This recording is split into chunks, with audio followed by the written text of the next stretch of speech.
Did you know that Brooks & Davis Real Estate Firm has a podcast and that we go live every week with a lineup of shows on B&D TV? Head over to our YouTube channel today and subscribe for the latest in real estate, entertainment, education, and information. Here's what you missed last week. Told me I can never miss a Monday. Hey, look, it's never miss a Monday. Hey, look, it's never miss a Monday. Hey, look, it's never miss a Monday. Coach told me I can never miss a Monday. Hey, look, it's never miss a Monday. Hey, look, it's never miss a Monday. Wine on Saturday, wine on Sunday. But Coach told me I can never miss a Monday.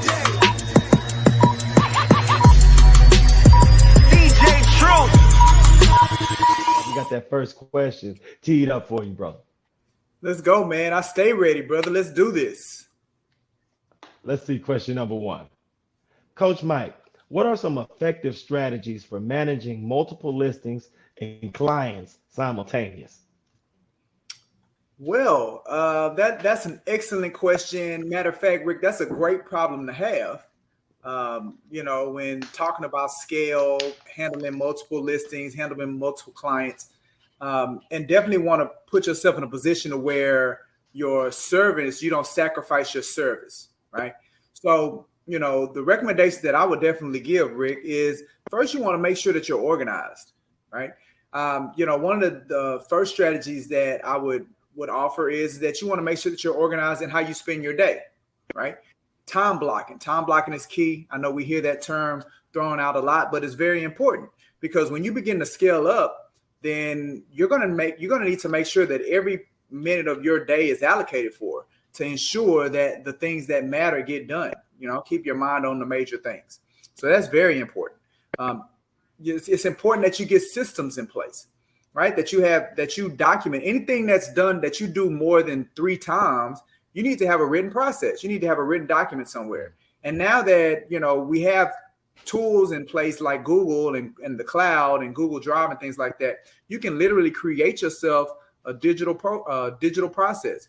You can utilize Zoom and do a screen recording of you actually filling things out, like adding items into the MLS or sending, preparing documents to go out for electronic signature. You can record those things and store them in your operations manual. And what's important about that, Rick, is kind of goes to my next point. Once you get to the point to where it's too much for you to handle individually and you need to start bringing in support staff, well, you've already created your processes and your videos to really onboard them and bring them up to speed quick. Some people, Rick, they start off with maybe a virtual assistant, somebody that's not necessarily in the city with you, in the office with you, but they're going to be working remote. A lot of people are seeing that as an affordable option.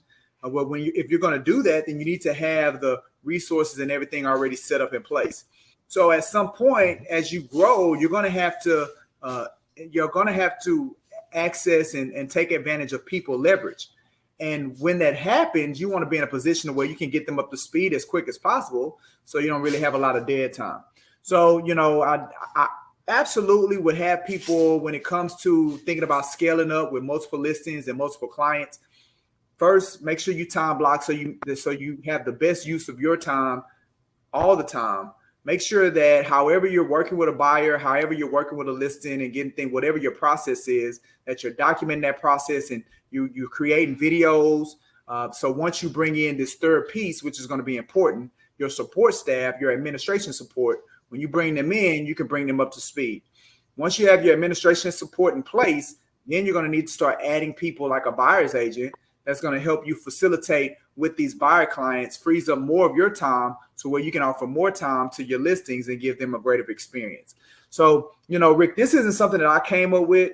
Whether you're reading books that are written by Keller Williams, a millionaire real estate agent, or you're a part of, a coaching with Brian Buffini or Verl Workman, they all say the same thing as far as building a team and scaling up. And that's typically the formula that they follow. You as the rainmaker, you get as organized as possible. Then you bring in your support staff, your administration staff, have your processes in your systems, bring them up to speed. And then you bring on your buyer's agents, you focus on the listings, and then you go from there. Absolutely, man. And it's amazing that this education and this material is out there and it's so prevalent, but yet those that are in the real estate market, real estate field, or chosen real estate as a career still have those challenges of wrapping their arms around the entire process and getting it documented and being able to scale and take advantage of that education, Coach Mike. So I appreciate the fact that you reiterate this and you share this on such a regular basis, either through venues like here, when you do other interviews on other shows, through B&D TV. This is something that, from just a curriculum standpoint, those agents that work with us over at Brooks and Davis Real Estate Firm can take advantage of every day. It's amazing. Yeah, they absolutely do. They take advantage of this advice and this information. And one thing that I can say about my Brooks and Davis agents, that we eliminate any room for excuse. They definitely can't say that they didn't know, Rick. So we really are able to really drill down to see where the gaps are and hold them accountable. Hold them accountable to the things that they said that they wanted, the dreams that they said that they want to have. We'll lay out the blueprint for them, but it's up to them to follow suit. Absolutely, man. Appreciate that advice. I ask everyone in the audience, take advantage of that advice, add it to your tool belt, man, because Coach Mike is sharing some of these best practices that he's learned about, that he's used, implemented, and used in his experience over the past 20 years. I always talk about this, and never do we ever miss a week of relationship currency conversations. And this is a part of it, right? Like, I can't, me and today's guests have been in so many of the same rooms so often. It's no surprise that the things that she turned to platinum, and she's so successful at everything that she does, because we're always in the right rooms. We're always in the process of growing our business. And the one secret about it is always being teachable and coachable. And so not only myself, her, and the way that we treat this industry is teachable and coachable, but so many of our other entrepreneurship journeys are teachable and coachable. And so just being able to reach out to this very, very busy person and them finding a way to put us on their calendar, put us on their schedule, is always a ultimate compliment of relationship currency. And so that's what built this. That's where this came from. This is being in the right rooms at the right time. Hey, look, man, I want to thank you so much. I want to thank our guests in advance. So without any further ado, I'd like to introduce this week's guest. She is not only a highly successful rock star realtor here in the greater Houston area, she is a top-notch and excellent content creator, successful entrepreneur, and all-around great businesswoman. I want to introduce her to the show, and I want to thank her for sitting in with us. And I'd like to introduce Miss Shar Jackson. How are you? Hello, everyone. I am doing good. Thank you for that introduction. I got to bring it, baby. You done said some stuff. Thank you so much, Shar, for sitting here with us, man. First things first, your background, your office is fire. Thank you so much for bringing the energy, because just seeing you and your energy is just jumping through the screen, man. So thank you so much. And like Larry said, we know how busy you are on a Thursday. So we understand totally how the sacrifice you had to make. So we appreciate it so much, Queen. Thank you. Yeah, y'all. Thank y'all for having me. So I am Sade Jackson. Thank you for stepping into the world of your girl, Sade Jackson, the realtor. So this is always my introduction, y'all. I am a native from Houston, which I am very proud of, and that allows me to excel when it comes to the real estate department. You know, every area, little city or outskirt I know of or know something about it. I have a bachelor's in science and chemistry and biology, and went on to do some things with that. But ultimately, I am here in real estate, changing lives and helping individuals while I'm doing it. Yeah. Hey, Sean, whatever they do, they most definitely need to make sure they follow you, because one of the most original things that you do that I really enjoy is the car conversation, right? Yes. Oh, okay. Yes. Y'all have to follow me. So you just going to follow me on social media on Instagram as Sade Jackson. CHARDAIJCKSON. Yeah. Now, for those, Shar, who haven't had a chance to enjoy this car conversation that Larry just bringing up, just enlighten those in our audience who don't follow you on Instagram, who haven't had a chance to subscribe to your YouTube channel, because during your introduction, I mentioned that you are an excellent content creator. So just share with our audience a little bit about this car conversation, the type of other conversations you have on your YouTube channel, and what we can expect from Miss Shar Jackson, the content creator. Yeah, so y'all, the car conversations came about where I hired one of my past middle school students to follow me around and record me. And she did this one little segment, and I was like, I like that. And I just wanted to kind of transmute that into something that was everyday for people and also myself. So when you visit my page, you'll notice that I have these segments where I'm hopping in the car and I am really spitting and telling you like things of motivation or everyday life, things to help you out. But really, y'all, I be giving y'all and leaving these notes, and it really be for myself a lot of the time, for me to go back and look at those different trials or tribulations or little notes that I left, to encourage me in my own times of trials and things like that. So yeah. One of the great things about the work that you're doing from the content creation space, because Larry can speak to this, is that the longer we're in this profession, the more we realize that the public, even before they decide to do business with us, want to see a little bit about our personalities. They want to see a little bit behind the curtain. And so could you just speak to our audience about the value of providing that extra content, how it helps your business, how it helps to bring in new business, or how it helps to connect you with some past clients and things of that sort? Oh, yes. And you want to know what? You're absolutely correct. Because people they see me 6 months before I meet them their first month. So they already know about me, and what that actually allows and how that's beneficial is because it creates a personable relationship somewhat with that client. They have an idea of who you are, and then whatever's for you is going to automatically gravitate to you. So when I put out those different videos or content, that I do, the individuals that come my way, I know that they're for me, and I know that they're tailored to me because they have already seen me in action and experienced me on a certain level that resonates with them. So, it allows you to connect with people that want to connect with you. And I love that. Yeah. Larry and I were talking about how today's episode is entitled Fearlessly Walking into Entrepreneurship. What does that statement mean to you, Shar? And what example can you share with our audience about how you've had to walk fearlessly down this path of business ownership and entrepreneurship? Wow. Yeah. So, y'all, when we think of that word fearless, sometimes we think of the raw, but to be fearless, you don't really need that aspect of it. When I think of being fearless, that this is me going beyond all of my limitations or even my comfort zones. This is me stepping out into new pastures and new endeavors. And though I know that it's a little scary for me because I've never been here before, I'm not allowing that to deter me from my given path and what it is that I'm trying to achieve, and I know you all can attest that in real estate, you are putting yourself in front of new faces, sometimes even individuals of a different tax bracket than you. You might be like, how do I talk to them? What do I say? And as a new individual going into entrepreneurship, really, it can be a little intimidating sometimes, but that's when you walk with that fearless nature about yourself. You don't let that get to you. You hold your head up and you walk into those rooms knowing that you're going to gain something from those individuals versus shy back and be fearful of them. Everybody has something to gain, and that's what being fearless is about. It's about walking in knowing that somebody in there is smarter than you, but you're going to gain something from what they have to give. Yeah.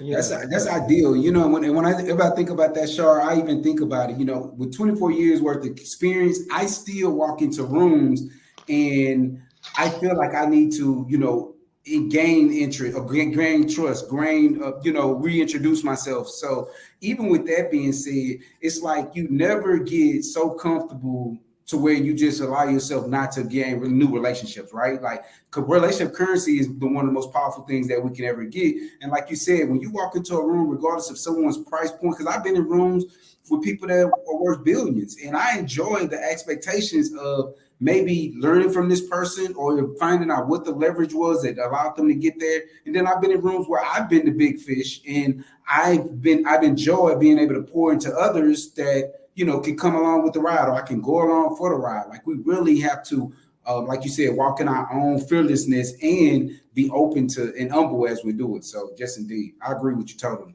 Mm-hmm.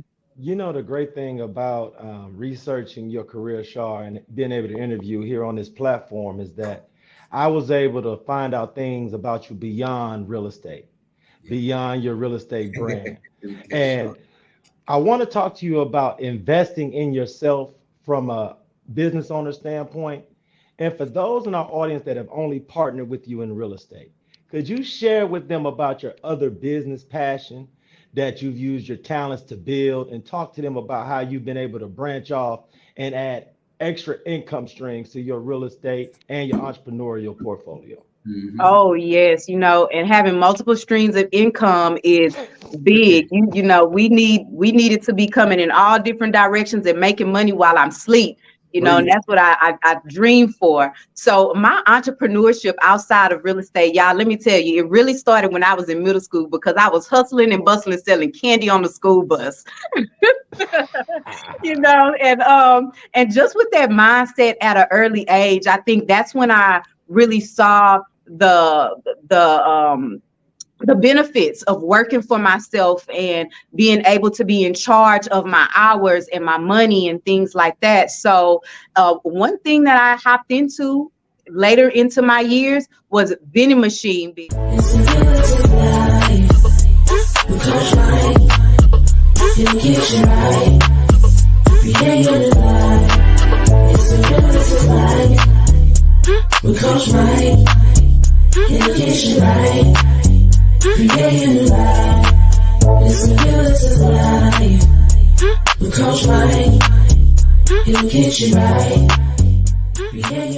That's awesome, man. All right, so let's pivot a little bit. We're gonna pivot a little bit, get into some coaching, and then if we got some time, I got like rapid fire session. I'll take it. I love it. Stuff out there. But what would you say some of your biggest challenges are right now, whether business, life, career? What are some things that you're dealing with? Just life in general and trying to balance. I don't really like that word. I've been using more of a work-life harmony, right? My parents are getting older. Absolutely love them to death, but they'll be 73 and 77 this year. And, just seeing them get older, noticing that a lot of our parents, I think you mentioned sandwich generation at some point in time, we're just not prepared financially. And so having to pivot and be able to, take care of them. I don't have kids, so at least I get to focus on them. But that can be a challenge to want to get out and do the things that I need to do, but still want to, be around and provide them what they need as they're getting older. And I just really enjoy watching them get older. So I love doing it, but that is a bit of a challenge. Yeah. Gracefully aging, right? That's right. I like the way that you talked about balance, right? And I think that's the stick that most people get caught up in. We're too busy trying to balance life and work, right? Mm-hmm. And the reality is that it's not a balance. That is it. Right? That's the reality. It's not a balance. It's more of a seesaw. Yes. Right? Yes, so, I love that. And I think, as people embrace the concept of it being more of a seesaw, we can better be in the moment, right? Yes. Like when it's time to work and it's time to focus on work, then let's focus on work. Because a lot of times we begin to get guilty or feel guilt. We're not, we're taken away from the family. We shouldn't be this. We shouldn't be doing that. And it takes us off our game, right? And then vice versa. Like when we're spending time with the family, the time is to be with them and spend time with them. But you're guilty about, oh man, I could be doing this over here and that over here and this over here. And it just creates a lot of stress, right? It really just speaks to what we talked about earlier with, people getting sick younger, people having these terminal illnesses younger. I think a lot of that has to go into the level of stress that people are putting on themselves and experiencing.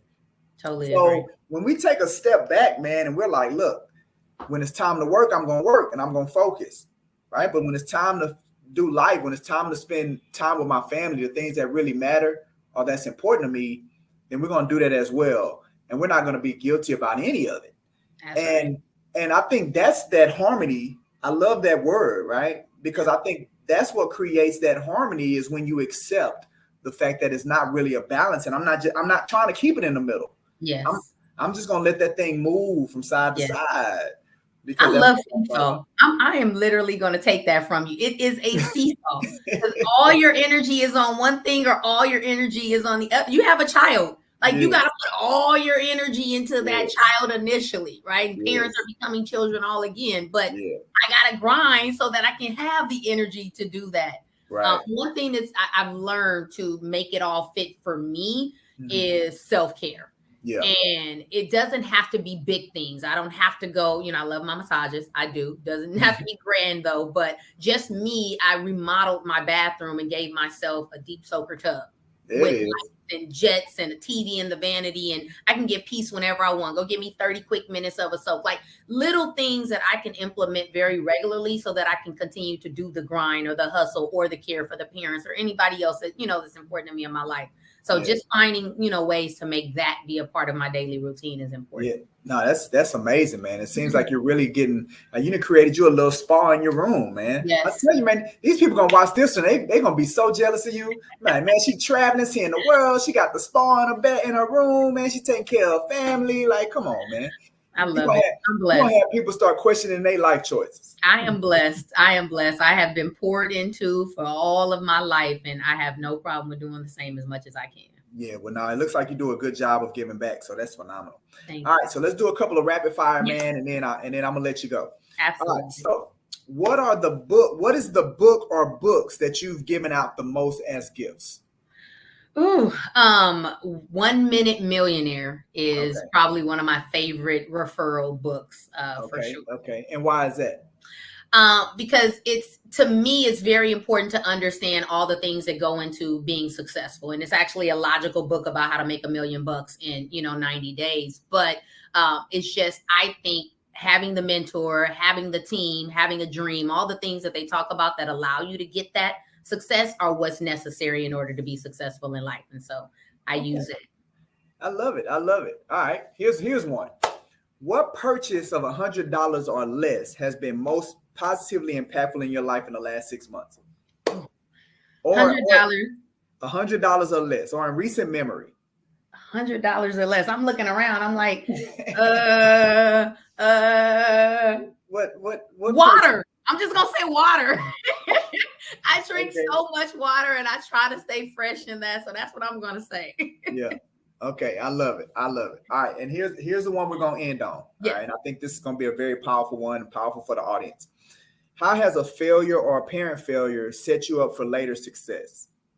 Do you have a favorite failure? Yes. Me getting here because I took the pay cut, me falling on my behind and not being financially prepared when life hit me, but it propelling me to be who I am today and have given the impact that I've been able to give over these last 12 years. That's the biggest failure and the biggest blessing all at the same time for me. I love it. So look, now before we wrap up, I'd like to express my complete extreme gratitude to you, our incredible guest, for joining us today and sharing your valuable insights. Man, your presence here has made this episode truly special. And finally, before we say goodbye, do you have any parting words or advice that you would like to give or share with our listeners? Maybe something we didn't mention that you would like to share?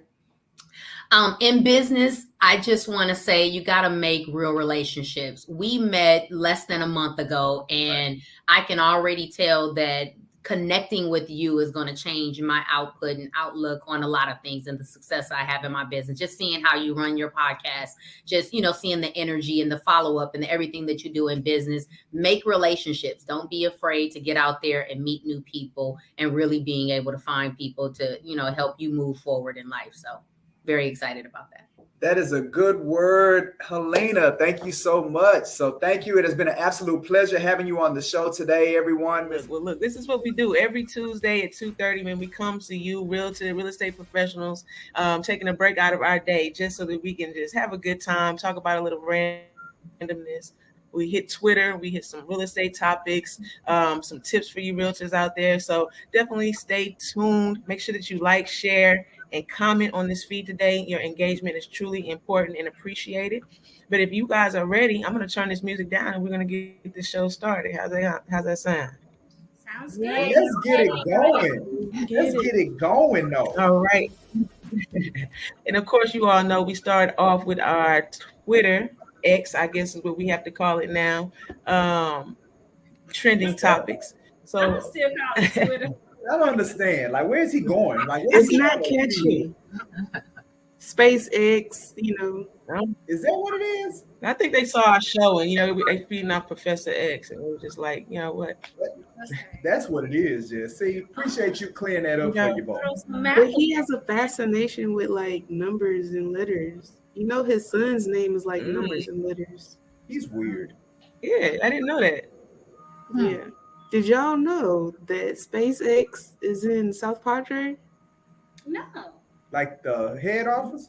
Where they shoot the rockets. Oh, the launch pad? Yeah. I guess that makes sense. Oh yeah, I didn't know it was here. It beats Florida. I fell in the water trying to go see it. Now there we have it. Let's go. Did you get to see it or take pictures trying to see it? I was trying to live, Laverne. Oh, that's where you almost drowned. Oh no. And once you fell in that water, it just wasn't that important. It wasn't. That's all she wrote. We're glad you made it out though. I don't see nothing good trending on Twitter. Nothing? See gaming. They messing up. Yeah, I don't see nothing good on there. Zack What's Snyder. the Zack Snyder? Because I saw something. I'm gonna go ahead and click on it. I don't know who he is. What's that? Let's Zack Snyder's Rebel Moon 2-part movie event begins this December. Oh, it's a Netflix movie. He's a producer or a director, maybe. Yeah. You're not feeling that? We're not feeling X today. That's because everybody got off of it. Well, when I go to entertainment, yes, indeed. What you got? Let's see. Do we have anything in entertainment? Yes, I see Prince, Jamie Foxx, Tori Kelly, Lauryn Hill. Hey, what happened with Jamie? Is he back healthy again? That's what I was gonna ask. Yeah, he's making appearances now. He's doing well. Okay, I was like, I don't want to lose Jamie. I know. Yeah. And why did something say he wasn't real? Like he was They said he had a doppelganger. Because he was sick, and when he came back, you don't always look the same. So people like they done clone Jamie. Yeah. Them boys always want something to talk about. Did y'all see the movie? Clone? Yes, it was so good. It was they good cloned movie. Tyrone. Yes. Have y'all seen? I'm sorry, Cinnamon. I haven't. I heard it was good. What's Cinnamon? Cinnamon? It is good. Right? Cinnamon. It's on what? Is it on Tubi? Tubi, yes. With Damon Wayans.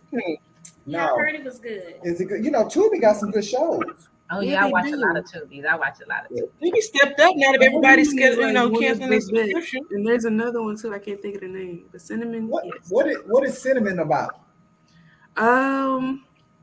I don't want to give the movie away, but go ahead and give it away. Yeah. Don't give it away. It's all right. Go ahead and give it away. Did y'all ever watch Raising Kanan? No. Yeah. I saw a few episodes of it. Well, anyways, the girl who plays Jukebox in Raising Kanan is Cinnamon. Oh, Anika Noni Rose. No, that's not her name. Margaret always knows. She knows. That's Power. It's talking about Power. What she sound like she knew. No, Anika Noni Rose was Jukebox. Oh, wait a minute. So she's a different Kanan one. Oh, she had to be younger in Kanan. Yeah, the young Jukebox. Yes. Come on, you were right. My bad. You was right, Margaret. But anyway, so she's an aspiring singer, and she has this job at a gas station. She wants to be a singer. She meets this guy who sparks her fire, I guess, to like really, want to go to LA and, start her singing career. So they plot and plan to get the money to go. And in the process of them plotting and planning, they did some stuff. They killed some people. People got hurt. There was a lot of. It was like a whodunit, and then pretty much everybody who was involved was riding. Wow. Okay. Oh wow. Yeah, I'm gonna watch that. That's good. That's good enough. Yeah, you didn't give it away. You gave me just enough to want to go check it out. And enough for me not to. Yeah, real good. Not to. It's good. Storylines crossing. It's got multiple storylines crossing one another, Shay. Multiple. Yeah, it's about 5 main characters. It's like I want to say 8 episodes. Oh. Oh, it's a series. Yeah. I Like didn't even know we had series. Unlimited. Yeah. It was good. The cast looked pretty cool. Look at Tubi stepping his game up. Yeah. They want to charge people. Oh, yes. no. You got Don't it. be charging. Pay for Tubi though. Tubi's been free for quite a while. Don't be charging now. Netflix was free for a while. Yep, that's true. I need to stop telling people to watch. You say Because I've been Tubi's trying to charge people now? I'm just saying they're getting better with their content. So I'm assuming that's what the goal is. Yeah, to put them in a position where you're going to have to do that upgraded subscription. Yeah. Everybody got to make their cash. Come on, man. Hey y'all, Lauren Hill got a concert coming. Really? I heard. Wow. I think she's gonna be good Right on still. time. I don't know if she come in Houston, but she got a concert coming. I took my mama to see Patti LaBelle, and it was a no. Well, I mean, Lauren, Right. other than Save it for the miseducation, save it for the- It was a no for me. I would see Lauren Hill. But I mean, what else other than the miseducation do y'all really rock with Lauren Hill? But I heard that the reason why they're all getting back on tour is because what's his name? Praz went to jail for conspiracy or something like that. Really? Okay. Yeah. Conspiracy to do what? Yeah, he is. Treason. He had Really? he was Treason? selling U.S. information to a spy or something like Who that. does that? Donald Trump. Okay. So, continue. Oh man, he finna be so shell shocked on Thursday. Treason get you hung, huh? Don't worry, Netflix gonna make a movie about it. They make Yeah, movies for about sure. everything. Netflix, I will say, they be on top of it. They make a movie about everything. Yeah. They don't ask for nobody permission. That's so true. And have all the facts. Have all the facts. I'm like, man, how you get them to admit that, bro? Like, come on. Man, Netflix don't play. Like that show Painkiller, that's a good one too. Man, so my wife's looking at that one. That's a good one. It makes you mad, bro. It make you mad. Yes. It make you mad. Already stressed out. Man, What is it about? Is it about painkillers? Because I should know something. Yeah, about the opioid crisis. Yeah, how it was started, like what got it going. Okay, yeah. I watched something similar to that years ago, but it wasn't called Painkillers, but it was about opioids and how Yeah, it's another one on Hulu, like that came like out years social ago. something or another. Make you mad, bro. Especially when you realize how much money them boys made. Them Yeah, boys made. and it'll make you never ever not want to even trust doctors. Take a pill ever in your life. Yeah. For real. I had no idea that heroin was the base of all pain pills. Yeah, baby. Takes a lot to get off of them, trust me. Yeah, because it loosens your muscles. But heroin grows from the poppy seeds, right? That's opium, I thought. Oh, but isn't I thought it was all the same. I don't know, Margaret. Like, I don't know about narcotics. Professor X know about that I narcotic. don't know about that narcotic. Yes, you do know about that narcotic. Painkillers, okay. What's our topic, Jess? Oh man, topic of the day, we kind of touched on a little bit, so we definitely want to hear what you have to say, Shay, in regards to the best and worst concert experiences exposed. So I want to know, I'm going to switch it up a little bit. I want to know your first, your last, your best, and your worst concert experience, if you can remember it. First, so I know, Shay, you had mentioned somebody, Patti LaBelle. Oh yeah, Yeah. so we took my mom to see Patti LaBelle. Trash. Wow. What? Do not recommend. Hey, that's because she was focused on them sweet